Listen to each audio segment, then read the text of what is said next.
Surah 10. Yunus, Jonah. In the name of Allah, the most merciful, the most compassionate. Alif Lam Ra. These are the verses of the book overflowing with wisdom. Does it seem strange to people that we should have revealed to a man from among themselves, directing him to warn the people who are engrossed in heedlessness, and to give good news to the believers that they shall enjoy true honor and an exalted status with their Lord? This seemed so strange that the deniers of the truth said, "This man is indeed a plain sorcerer." Surely, your Lord is Allah, who created the heavens and the earth in 6 days, then established himself on the throne of his dominion, governing all affairs of the universe. None may intercede with him except after obtaining his leave. Such is Allah, your Lord. Do therefore serve him. Will you not take heed? To him is your return. This is Allah's promise that will certainly come true.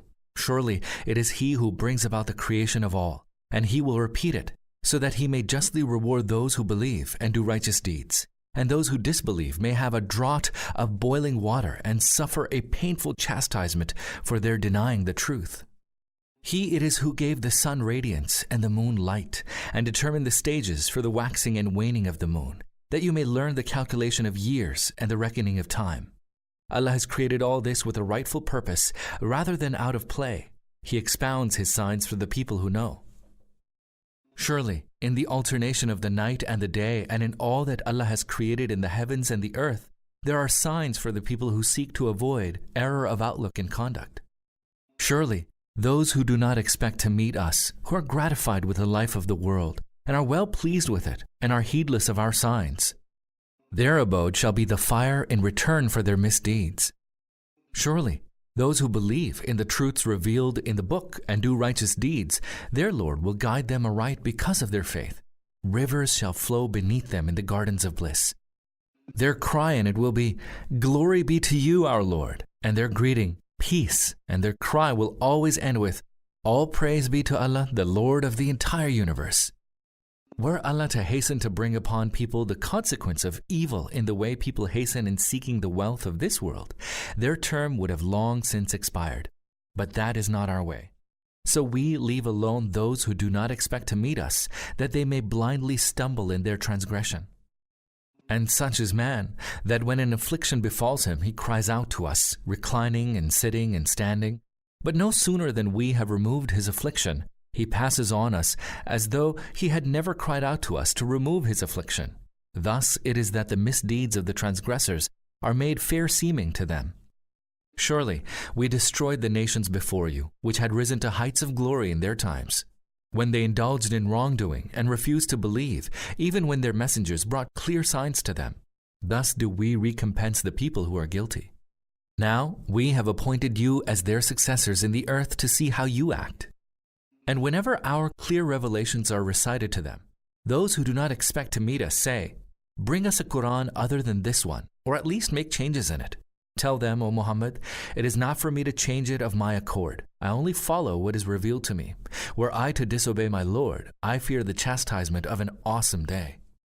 Tell them, "Had Allah so willed, I would not have recited the Quran to you, nor would Allah have informed you of it. I have spent a lifetime among you before this. Do you then not use your reason? Who, then, is a greater wrongdoer than he who forges a lie against Allah or rejects his signs as false? Surely the guilty shall not prosper. They worship beside Allah those who can neither harm nor profit them, saying, 'These are our intercessors with Allah.' Tell them, O Muhammad, do you inform Allah of something regarding whose existence in the heavens or on the earth he has no knowledge? Holy is he and exalted far above what they associate with him in his divinity. Once all human beings were but a single community. Then they disagreed and formulated different beliefs and rites. Had it not been that your Lord had already so ordained, a decisive judgment would have been made regarding their disagreements. They say, "Why was a sign not sent down upon the Prophet from his Lord?" Tell such people, "The realm of the unseen belongs to Allah. Wait then, I shall wait along with you." No sooner than we bestow mercy on a people after hardship has hit them, than they begin to scheme against our signs. Tell them, Allah is swifter in scheming. Our angels are recording all your intriguing. He it is who enables you to journey through the land and the sea. And so it happens that when you have boarded the ships and they set sail with a favorable wind, and the passengers rejoice at the pleasant voyage. Then suddenly a fierce gale appears, and wave upon wave surges upon them from every side, and people believe that they are surrounded from all directions, and all of them cry out to Allah in full sincerity of faith, "If you deliver us from this, we shall surely be thankful."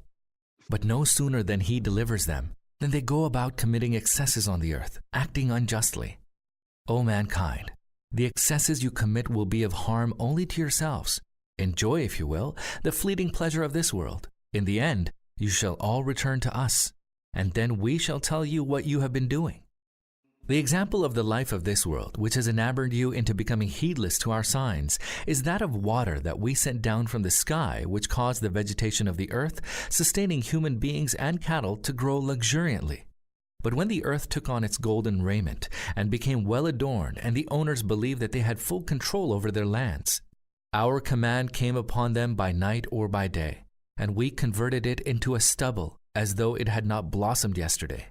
Thus do we expound the signs for a people who reflect. You are being lured by this ephemeral world, although Allah calls you to the abode of peace and guides whomsoever He wills to a straight way. For those who do good, there is good reward, and more besides. Neither gloom nor humiliation shall cover their faces. They are the people of the garden, and in it they shall abide. Those who do evil deeds, the recompense of an evil deed is its like, and humiliation shall spread over them, and there will be none to protect them from Allah. Darkness will cover their faces, as though they were veiled with the dark blackness of night. These are the people of the fire, and in it they shall abide. And the day when we shall muster them all together, we shall say to those who associate others with Allah in His divinity, "Heap to your places, you and those whom you associated with Allah." Then we shall remove the veil of foreignness separating them. Those whom they had associated with Allah will say, "It was not us that you worshipped." Allah's witness suffices between you and us, that even if you worshipped us, we were totally unaware of your worshipping us. Thereupon, everyone shall taste the recompense of his past deeds. All shall be sent back to Allah, their true Lord, and then all the falsehoods they had fabricated will have forsaken them. Ask them, who provides you with sustenance out of the heavens and the earth? Who holds mastery over your hearing and sight? Who brings forth the living from the dead and the dead from the living? Who governs all affairs of the universe? They will surely say, Allah. Tell them, will you then not shun going against reality? Such then is Allah, your true Lord. And what is there after truth but error? How then are you being turned away? Thus the word of your Lord is fulfilled concerning the transgressors, that they shall not believe. Ask them, is there any among those whom you associate with Allah in His divinity, who brings about the creation of all beings in the first instance, and will then repeat it? Tell them, it is Allah who brings about the creation of all beings and will then repeat it. How are you then being misled? Ask them, are there among those whom you associate with Allah in His divinity any who can guide to the truth? Say, it is Allah alone who guides to the truth. Then, who is more worthy to be followed, he who guides to the truth, or he who cannot find the right way unless others guide him to it? What is wrong with you? How ill do you judge? Most of them only follow conjectures, and surely conjecture can be no substitute for the truth. Allah is well aware of what they do. And this Quran is such that it could not be composed by any unless it be revealed from Allah. It is a confirmation of the revelation made before it, and a detailed exposition of the book. Beyond doubt, it is from the Lord of the entire universe. Do they say that the messenger has himself composed the Quran? Say, in that case, bring forth just one surah like it and call on all whom you can except Allah to help you, if you are truthful.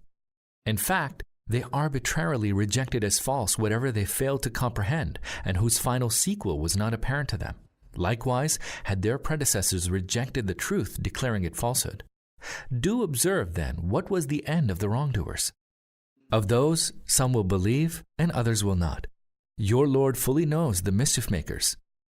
And if they reject you as false, tell them, my deeds are for myself, and your deeds for yourselves. You will not be held responsible for my deeds, nor I for your deeds.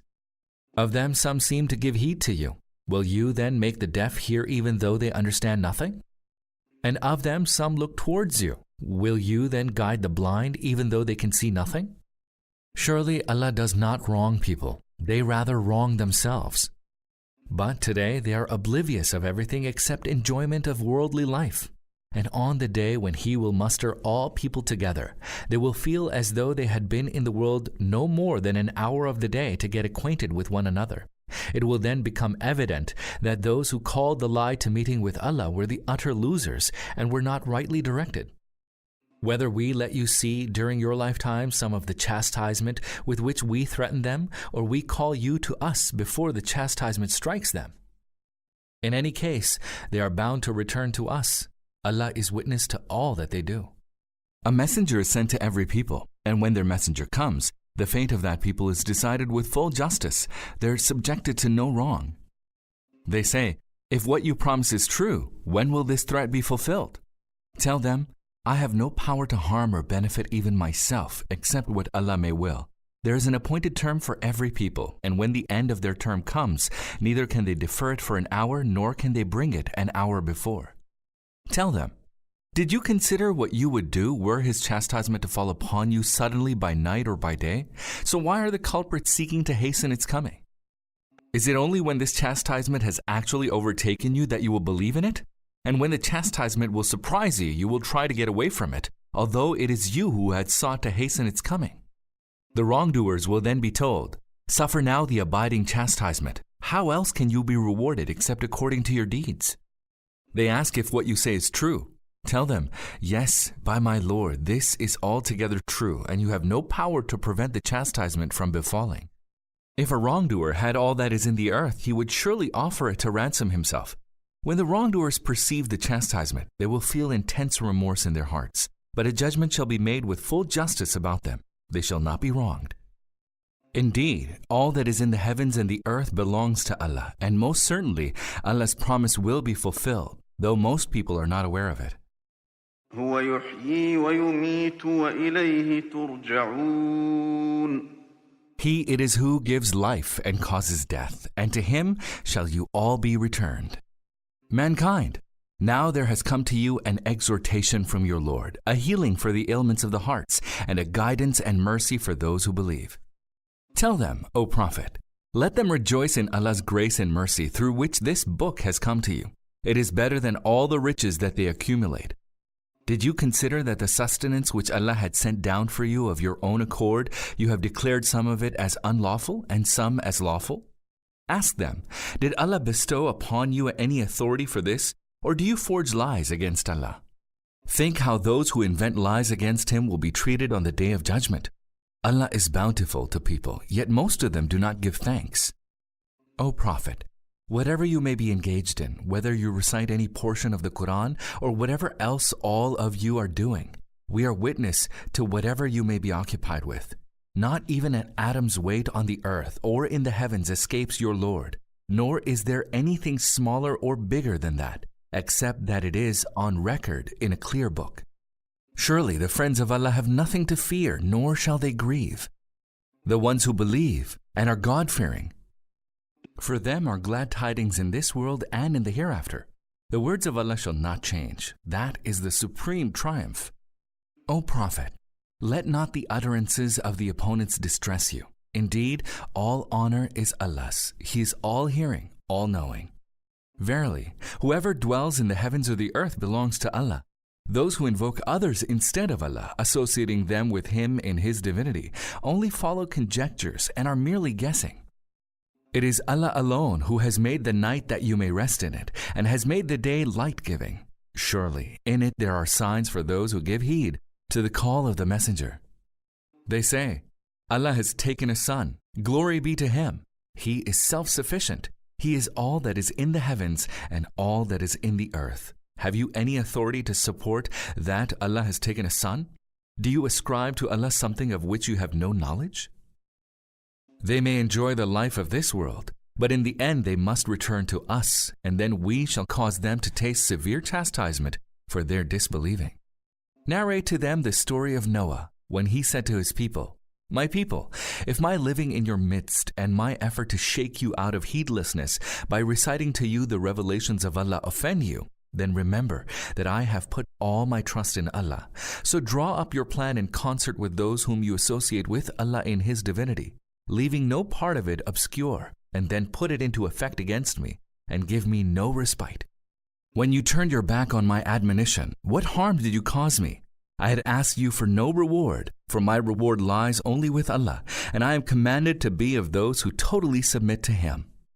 But they rejected Noah, calling him a liar. So we saved him and those who were with him in the ark and made them successors to the authority in the land, and drowned all those who had rejected our signs as false. Consider, then, the fate of those who had been warned and still did not believe. Then we sent forth after him other messengers, each one to his people. They brought to them clear signs, but they were not such as to believe in what they had rejected earlier as false. Thus do we seal the hearts of those who transgress. Then, after them, we sent forth Moses and Aaron to Pharaoh and his chiefs with our signs, but they waxed proud. They were a wicked people. And when the truth came to them from us, they said, "Indeed, this is plain sorcery." Moses said, "Do you say this about the truth after it has come to you? Is this sorcery? You call this sorcery, although sorcerers never come to a happy end?" They replied, "Have you come to turn us away from the way of our forefathers, that the two of you might become supreme in the land? We shall never accept what the two of you say." And Pharaoh said to his men, "Bring every skilled sorcerer to me." And when the sorcerers came, Moses said to them, "Cast whatever you wish to cast." Then, when they had cast their staffs and ropes, Moses said, "What you have produced is sheer sorcery. Allah will certainly reduce it to naught. Surely Allah does not set right the work of the mischief makers. Allah vindicates the truth by His commands, howsoever much the guilty might detest that." None but a few youths of Moses' people accepted him, fearing that Pharaoh and their own chiefs would persecute them. Indeed, Pharaoh was mighty in the land. He was among those who exceed all limits. Moses said, "My people, if you believe in Allah and are truly Muslims, then place your reliance on Him alone." They replied, "We place our reliance on Allah, our Lord. Do not make us a trial for the oppressors, and deliver us, through your mercy, from the unbelievers." And we directed Moses and his brother, "Prepare a few houses for your people in Egypt, and make your houses a direction for them to pray, and establish prayer, and give glad tidings to the people of faith." Moses prayed, "Our Lord, you bestowed upon Pharaoh and his nobles splendor and riches in the world. Our Lord, have you done this that they may lead people astray from your path? Our Lord, obliterate their riches and harden their hearts, that they may not believe until they observe the painful chastisement." Allah responded, "The prayer of the two of you is accepted, so keep steadfast and do not follow the path of the ignorant." And we led the children of Israel across the sea. Then Pharaoh and his hosts pursued them in iniquity and transgression until Pharaoh cried out while he was drowning, "I believe that there is no God but Allah in whom the children of Israel believe, and I am also one of those who submit to Allah." Thereupon came the response, "Now you believe, although you disobeyed earlier and were among the mischief makers? We shall now save your corpse, that you may serve as a sign of warning for all posterity, although many men are heedless of our signs." We settled the children of Israel in a blessed land and provided them with all manner of good things. They only disagreed among themselves after knowledge of the truth had come to them. Surely your Lord will judge among them on the day of resurrection concerning their disagreements. Now, if you are in doubt concerning what we have revealed to you, then ask those who have been reading the book before you. It is the truth that has come to you from your Lord, so never become one of those who doubt. Nor reject the signs of Allah as false, for then you shall be among the utter losers. Surely, those against whom the word of your Lord has been fulfilled will not believe, even if they witness every single sign that might come to them until they are face to face with the painful chastisement. Did it ever happen that the people of a town believed on seeing God's chastisement, and its believing profited them? There is no such instance, except of the people of Yunus. When they believed, we granted them reprieve from a humiliating chastisement in this world, and we let them enjoy themselves for a while. Had your Lord so willed, All those who are on earth would have believed. Will you then force people into believing? No one can believe except by Allah's leave, and Allah lays abomination on those who do not use their understanding. Tell them, observe carefully all that is in the heavens and the earth, but no signs and warnings can avail those who are bent on not believing. What are they waiting for except to witness the repetition of the days of calamity that their predecessors witnessed? Tell them, wait, I too am waiting with you. Then, when Allah's wrath falls upon the wicked, we save our messengers and also those who believe. It is incumbent on us to deliver the believers. O Prophet, tell them, O people, if you are still in doubt concerning my religion, know that I do not serve those whom you serve beside Allah. I only serve Allah, who will cause all of you to die. I have been commanded to be one of those who believe, and to adhere exclusively and sincerely to the true faith, and not to be one of those who associate others with Allah in His divinity. Do not call upon any apart from Allah, upon those who have no power to benefit or hurt you. For if you call upon others than Allah, you will be reckoned among the wrongdoers. If Allah afflicts you with any hardship, none other than He can remove it, and if He wills any good for you, none can avert His bounty. He bestows good upon whomsoever of His servants He wills. He is all forgiving, all merciful. Tell them, O Muhammad, O people, truth has come to you from your Lord. Whosoever then follows the true guidance does so for his own good. And whosoever strays, his straying will be to his own hurt. I am no custodian over you. And follow, O Prophet, whatever is revealed to you, and remain patient until Allah brings forth His judgment. He is the best of those who judge.